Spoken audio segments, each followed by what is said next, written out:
ఓం నమ శివాయ. అందరికీ నమస్కారం అండి.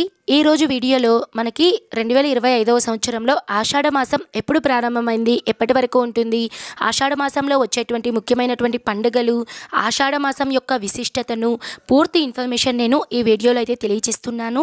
వీడియోని మాత్రం స్కిప్ చేయకుండా చూడండి. ప్రతి మాసానికి ఒక్కొక్క ప్రత్యేకత ఉన్నట్టు ఈ ఆషాఢ మాసంకి కూడా చాలా ప్రత్యేకతలు అయితే ఉన్నాయండి. చైత్ర మాసం, వైశాఖ మాసం, జ్యేష్ఠ మాసాల తర్వాత వచ్చే మాసం ఆషాఢ మాసం. ఇది ఋతుపవనాల ఆగమనాన్ని సూచిస్తుందండి. ఈ మాసాన్ని శూన్యమాసం అనే పేరుతో కూడా పిలుస్తాము. ఈ మాసంలో తీర్థయాత్రలు అత్యంత ప్రీతికరమైనది. ఈ మాసంలో పూజలు చేయడం వలన విశేషమైనటువంటి ప్రయోజనాలు అయితే లభిస్తాయి. ఈ ఆషాఢ మాసంలో సూర్యుడు దక్షిణ దిశగా సంచరిస్తూ కర్కాటక రాశిలోకి అడుగు పెడతాడు.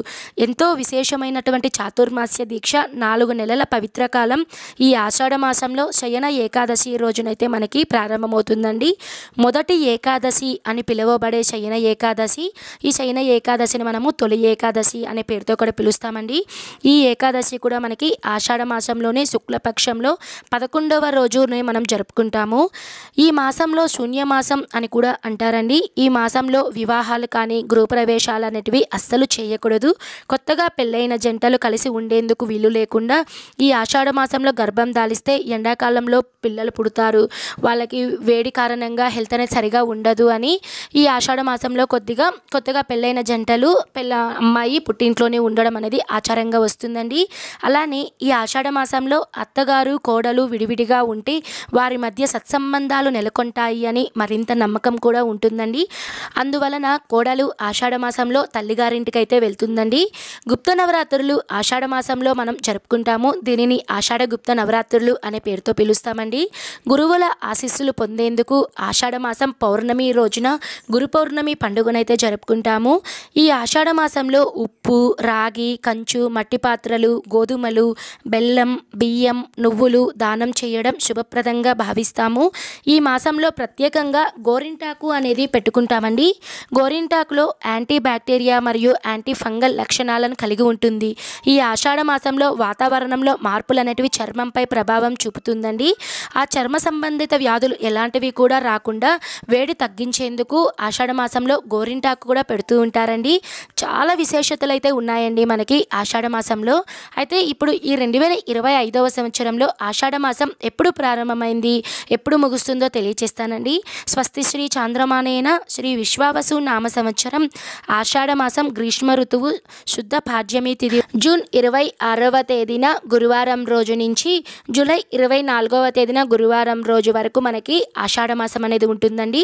జూలై 25వ తేదీ నుంచి మనకి శ్రావణ మాసం అనేది ఉంటుంది. శ్రావణ మాసం గురించి నేను మీకు ప్రత్యేకంగా తర్వాత వీడియో అనేది అందిస్తానండి.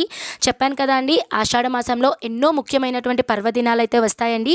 ఇప్పుడైతే నేను మీకు డేట్స్ అనేటివి జూన్ నెలలో, జూలై నెలలో అంటే మీకు ప్రారంభం మరియు ముగింపు తేదీల మధ్యలో ఏ ఫెస్టివల్స్ అనేటివి ముఖ్యంగా జరుపుకుంటాము వాటి గురించి నేను తెలియజేస్తానండి. జూన్ 26వ తేదీ మనకి ఆషాఢ మాసం ప్రారంభం. ఈ రోజున మనకి ఆషాఢ గుప్త నవరాత్రులు అనేవి ప్రారంభమవుతాయండి. చంద్రోదయం కూడా ఈ రోజేనండి.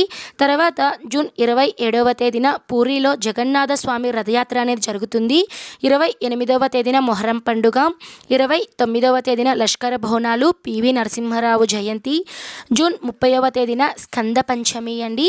తర్వాత జూలై 1వ తేదీన కుమార షష్ఠి, జూలై 3వ తేదీన మహిషాసుర మర్దిని పూజ, జూలై 5వ తేదీన శాఖవ్రత ప్రారంభం, లక్ష్మీ వ్రత ఆరంభం, జూలై 6వ తేదీన తొలి ఏకాదశి పండుగ, జూలై 7వ తేదీన వాసుదేవ ద్వాదశి, జూలై 10వ తేదీన గురు పూర్ణిమ, వ్యాస పూర్ణిమ, జూలై 12వ తేదీన గురుమూఢమి అనేది ఈ రోజుతో పూర్తవుతుందండి. తర్వాత జూలై 13వ తేదీన సికింద్రాబాద్లో మహంకాళి అమ్మవారి జాతర, జూలై 14వ తేదీన సంకటహార చతుర్థి వ్రతం, జూలై 17వ తేదీన దక్షిణాయనం అనేది ప్రారంభమవుతుందండి. తర్వాత జూలై 20వ తేదీన హైదరాబాద్లో బోనాలు, తర్వాత జూలై 23వ తేదీన బాలగంగాధర్ జయంతి, జూలై 24వ తేదీన చుక్కల అమావాస్య, చౌడేశ్వరి దేవి జయంతి. ఇదండి ఓవరాల్గా ఆషాఢ మాసంలో వచ్చేటువంటి ముఖ్యమైనటువంటి పండుగలండి. ఇప్పుడైతే చాలామందికి ఒక డౌట్ అనేది ఉంటుంది కదండి, ఆషాఢ మాసం జూలై నెలలో పుట్టింటికి వెళ్ళినటువంటి కొత్తగా పెళ్ళైన స్త్రీలు కోడళ్ళు ఎప్పుడు తిరిగి అత్తగారింటికి రావాలి అంటే నేను కొన్ని డేట్స్ చెప్తానండి పంచాంగం ప్రకారం. ఆ డేట్స్లో మీరు కుదిరితే మీకు అంతా అనుకూలంగా ఉంటే మీరు అత్తగారింటికి అయితే వెళ్ళొచ్చండి. మనకి జూలై 26వ తేదీన వచ్చేసి మనకి విద్యా తిథి అండి, శనివారం రోజున. ఈ రోజైతే బాగుందండి. ఈరోజు మీరైతే మీ కోడల్ని అయితే మీ ఇంటికైతే అత్తగారింటికి అయితే తీసుకువెళ్ళచ్చు. తర్వాత మనకి సోమవారం చవితి బాగాలేదండి. తర్వాత మంగళవారం రోజునైతే మనం పుట్టింటి నుంచి అమ్మాయిని తీసుకురాం కాబట్టి 30వ తేదీన బుధవారం రోజైతే షష్ఠీ తిథి బాగుందండి. ఈ రోజైతే మీరు అత్తగారింటికి అయితే వెళ్ళొచ్చు. తర్వాత 31వ తేదీ సప్తమి తిథి అండి. ఈ రోజు కూడా బాగుందండి. గురువారం రోజున మీరు ఇంట్లో నుంచి బయలుదేరేటప్పుడు రాహుకాలాలు అలాంటివి అయితే చూసుకొని బయలుదేరండి. ఒకవేళ మీకు జూలై నెలలో కుదరలేదు అనుకున్న వాళ్ళు మనకి ఆల్మోస్ట్ ఆగస్ట్ వరకు మొత్తం మనకి శ్రావణ మాసం అయితే ఉంటుందండి. మనకి 4వ తేదీ సోమవారం అయితే బాగుంది. తర్వాత బుధవారం రోజున ద్వాదశి బాగుందండి.